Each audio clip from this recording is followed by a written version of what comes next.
Кушайте, кушайте, я охраняю вас. Каждый день. Шуменский жилпоселок.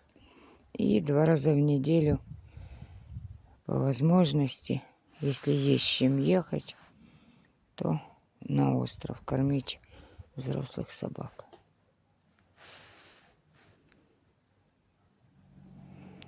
Дуже нужна ваша помощь. Любая. Вот сегодня утром было 50 гривен. Помогли нам. Ну вот я придумала им ужин. И собакам, и котам. Так что любая помощь на вес золота.